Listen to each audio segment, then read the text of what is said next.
ng mga nagbabagang balita. Roll-up door ng isang medical clinic sa Naga City nasira matapos mabangga ng isang sasakyan. Singil sa kuryente ngayong buwan ng Casureco 2, may pagtaas ng bahagya. Pasakenyos, sinamantala ang aabot sa 3,000 job vacancies sa job fair ng Peso Pasakaw at Kamsur Peso.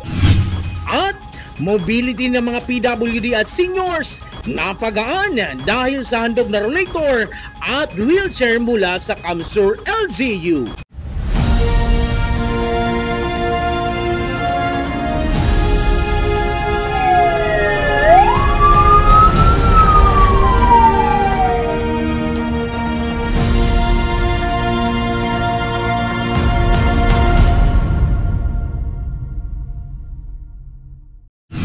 Magandang gabi, narito ang mga maiinit na balita sa Camarines Sur. Sugatan ang driver at sakay ng isang sasakyan matapos bumangga sa roll-up door ng isang medical clinic sa Naga City. Accelerator ng sasakyan, aksidente umanong, natapakan ng driver. May ulat si John Amador. Isang sasakyan ang aksidenteng dumiretso at bumangga sa roll-up door ng isang medical clinic sa Barangay Triangulo, Naga City umaga nitong Martes. Sa lakas ng impact, halos masira ang roll-up door ng clinic. Ayon sa ulat, aksidenteng naapakan ng driver na isang senior citizen ang accelerator. Kasama ng driver ang kanyang asawa na nagpark at magpapacheck up sana sa naturang klinika. Samantala, pasado alas 9 kagabi August 25, nang mabangga ng isang pick-up ang isang motorsiklo sa tapat ng gasolinahan sa Concepcion Pequeña, Naga City. Tumila po ng driver ng motor habang dumiretso sa pagmamaneo ang driver ng pick-up hanggang sa mabangga naman ito ang isang top-down sa bahagi ng Barangay Concepcion Grande. Parehong sugatan ng mga biktima na agad isinugod sa ospital. Nasa kustodiya na ng Naga City Police Office Police Station 2 ang suspect at sasakyan nito. Nagpapatuloy pa ang investigasyon ng PNP sa insidente. John Amador, CSN. Nanindigan ang Camarines Sur 2 Electric Cooperativo Casureco 2 na hindi sa kanila ang mga laylay na kable na sanhi ng magkakahiwalay na aksidente sa Naga City. Matatandaan na 2 rider ang sugatan matapos makasabit sa kawad ng telco sa Barangay Kararayan at Diversion Road ng lungsod. Ayon sa kooperatiba, ang LG umano ang may kakayahang magpatawag sa mga telecommunication companies. Panawagan ng kooperatiba sa mga telco maging responsable sa paglalagay ng mga wires, lalo't karamihan sa mga ito ay nakikikabit lang ng kanilang wires sa poste ng Casureco 2. Dakulon kitang mga nare-receive mga dangling wires na ini, may mga job order kitang pinapagibuhan. Pero majority nahihiling ta baka umampong linya ni Casureco to. Kaya ang pakiulay mi sana maging responsable kita sa paglalaag kaining mga wires na ini, lalong-lalo na si inactive naman dahil naman gamit. Sige lang kayong dagdag dahil nagbabawas. Gusto sabihin talaga dahil na monitor ning tama kaya itong mga kumpanyang ito. And sa parte man ni Casureco to, mayon kita ning rason na taranggalon yung gabos taday kita nag-aaram-aram pag-abot sa telecommunication. Minimal ang itinaas sa singil sa kuryente ng Casureco 2 ngayong buwan ng Agosto. Kung magkano, alamin sa ulat ni John Amador.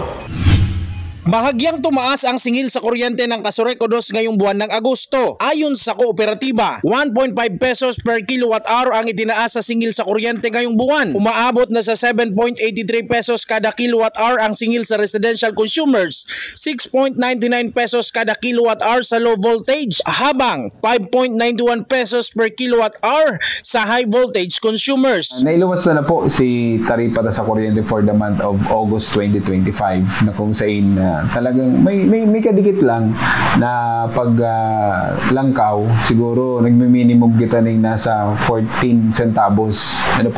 Pero sa records naman tinido pong hababa man giraray sa tuyang taripa. Hababaon pa po ining maray dahil nagkakawat lang kita na nasa 7 pesos sa residential. And tigihiling ta baka saro po ini sa enterong Pilipinas sa may pinakahababa. Lalong-lalo na ang iba po po ng mga pribadong distribution utilities, nagkakawat na sila sa 12 to 13 pesos ngunyan.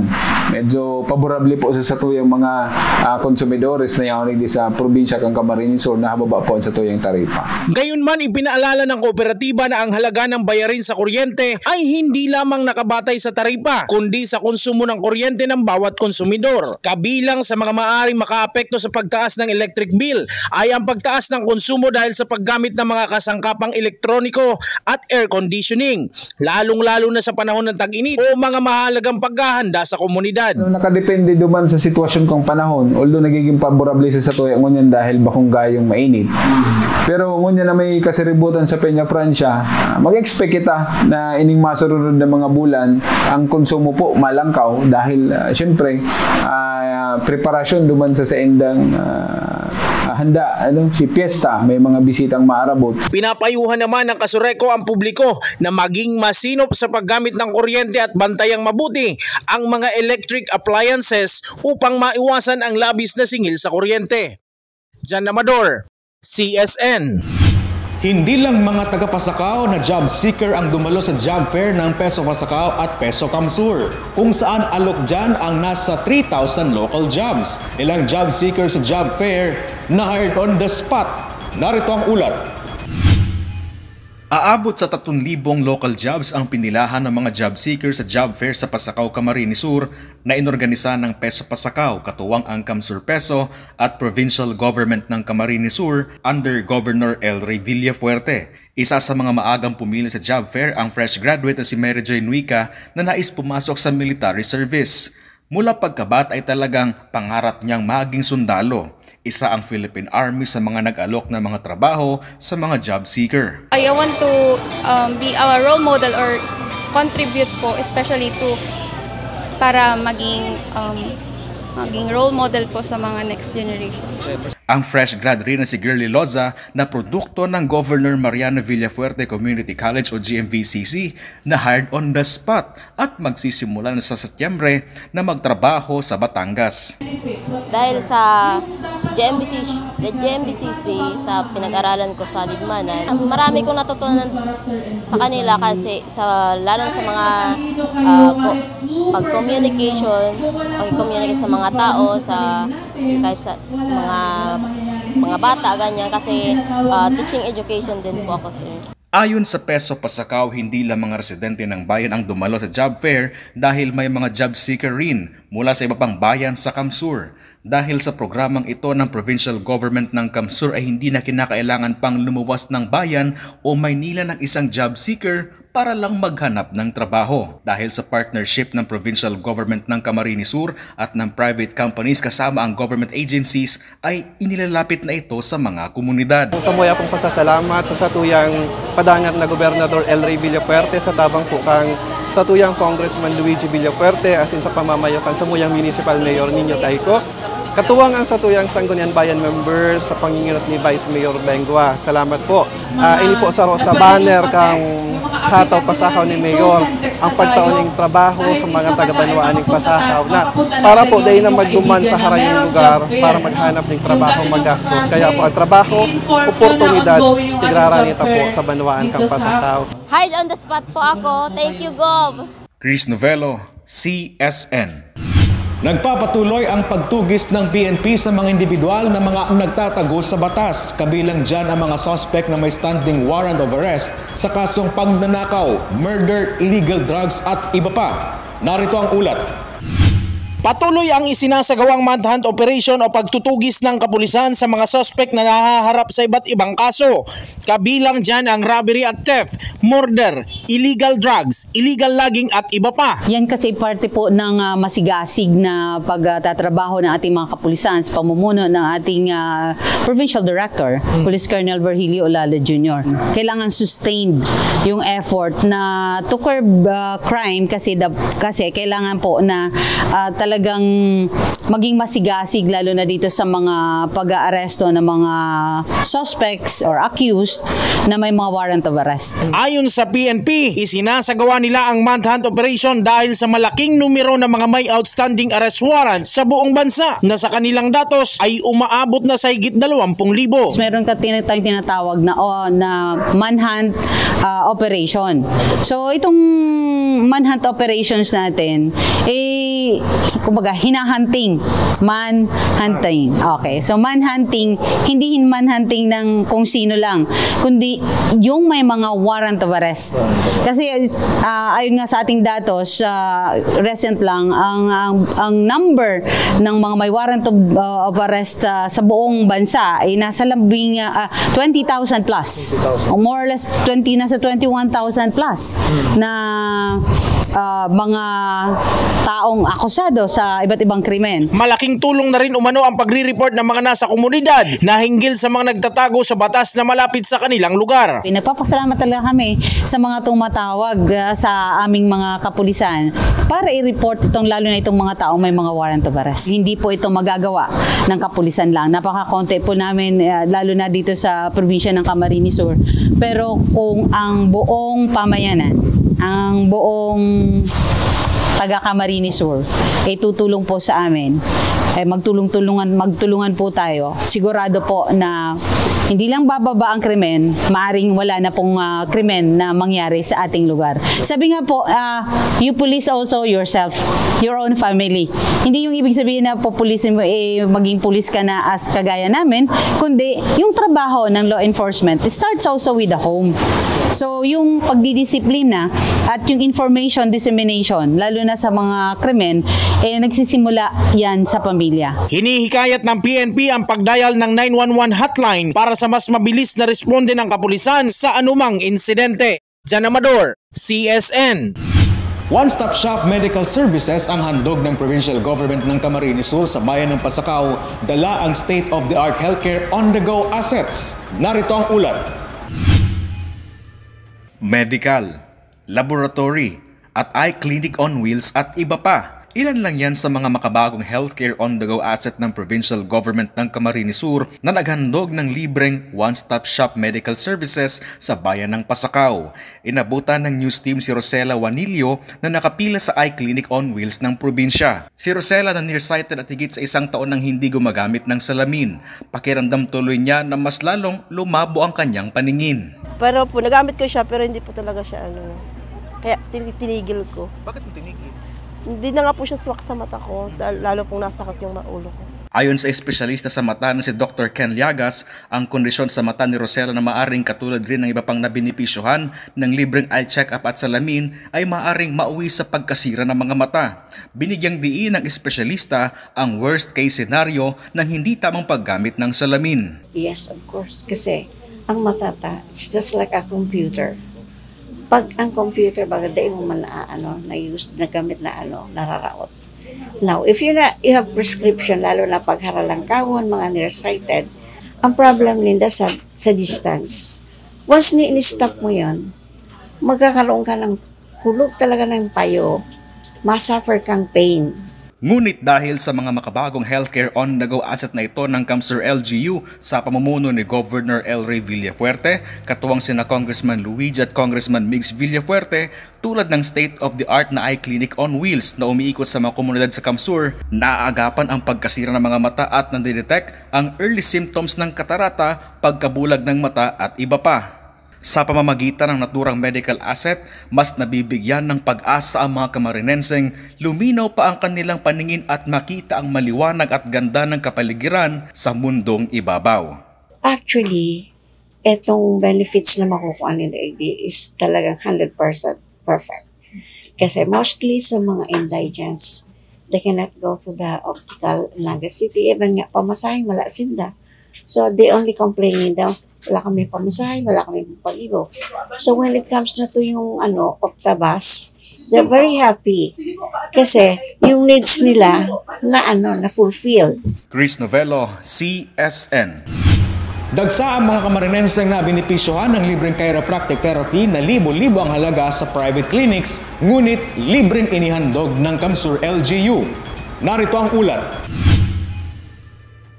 Pangalawang araw na ng libreng chiropractic mission sa Camarines Sur sa pangunguna ni Governor El Rey Villafuerte. Dagsa pa rin ang mga residenteng nais maranasan ang benepisyo ng chiropractic therapy para sa kanilang kalusugan. Isa sa kanila si Myla na matagal nang nakakaranas ng pananakit sa kanyang likod. Bagamat dati siyang nagpapatherapy at nagpapahilot, nais naman niyang subukan ang chiropractic upang makita kung gaano ito kabisa. Yung sa PT kasi more on parang sa muscles like that. Pero yung sa chiropractor parang yung sa spine ko ang naayos and yung sa other bones. Ang sarap sa pakiramdam, nawala yung sakit ng likod ko. Amazing! Isa sa mga chiropractor si Wuji, isang chiropractic student mula sa isang universidad sa Malaysia na dumayo pa sa Camarines Sur upang magbigay ng libreng chiropractic service. These missions I'm joining this round is around for 1 week, and then this mission, the purpose is to help those underprivileged population, and then get them also have the opportunity to receive chiropractic care and also improve their daily life. Okay, so this is my second time doing this mission, and then I quite enjoy helping people and also working with this community. Ayon kay Wuji, maraming benepisyo ang makukuha sa chiropractic tulad ng pag-aayos ng maling pagkakahani ng buto at pagbibigay ginhawa sa katawan. Besides of restoring our nervous system function, actually we also provide some nutritional advice which improve our diet and then overall increase our health outcome. Ang programang ito ay naging posible sa pamamagitan ng inisyatiba at pagtutok ni Governor El Rey Villafuerte para sa kalusugan ng mga Camarinense. Thank you, Gob, for having this program. More of this, please. It helps a lot. Thank you. Nick De La Cruz, CSN.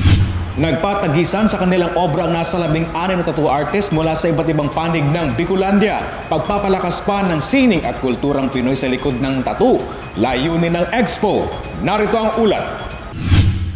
16 na tattoo artist mula pa sa iba't ibang panig ng Bicolandia ang nagpatagisan tampok ang kanilang obra sa kauna-unahang Tattoo Expo kaugnay ng Ibalong Festival 2025. Ang tinta mula sa tatugan at buzzing sound nito ang literal na sumalubong sa mga bisita at nagsilbing canvas ng mga tattoo artist. Isa sa mga lumahok sa Tattoo Expo ang US-based tattoo artist at Bicolanong si Jeff Quintano na ang forte ang baybayin. Sarap po bagakahiya siya na medium key arts. Kaya may kakayahan siya na mapailing sa mga tao. So gusto tang mapailing.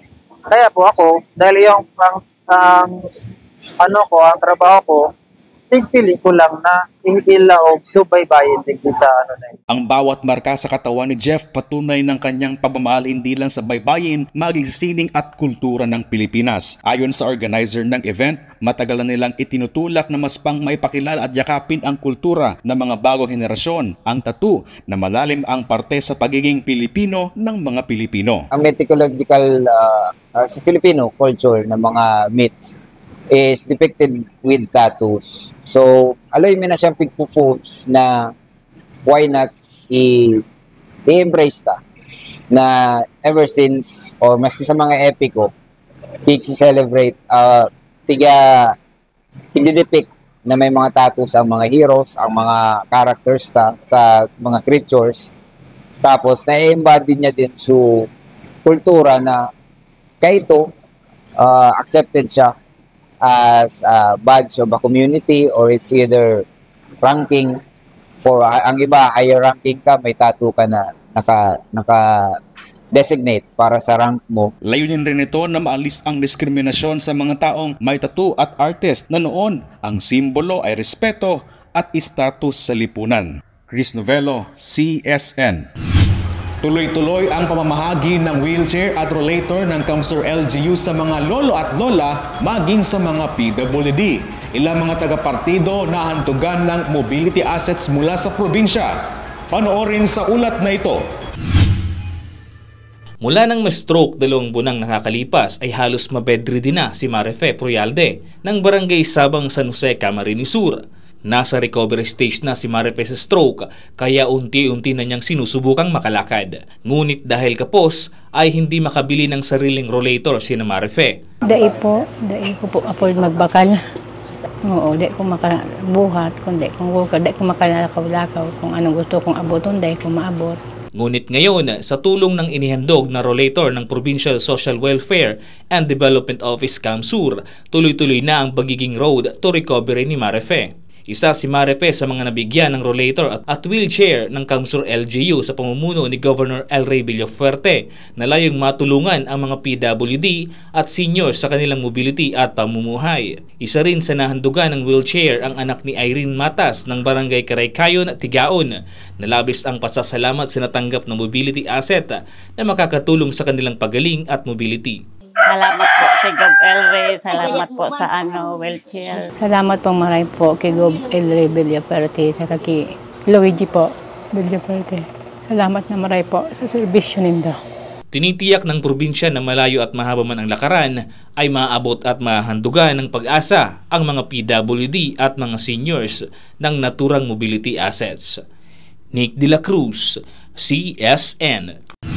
At yan ang mga mainit na balita ngayong araw sa Camarines Sur. Kami ang Kamsur News. Ako po si Chris Novelo. Diyos mabalos sa pagtitiwala.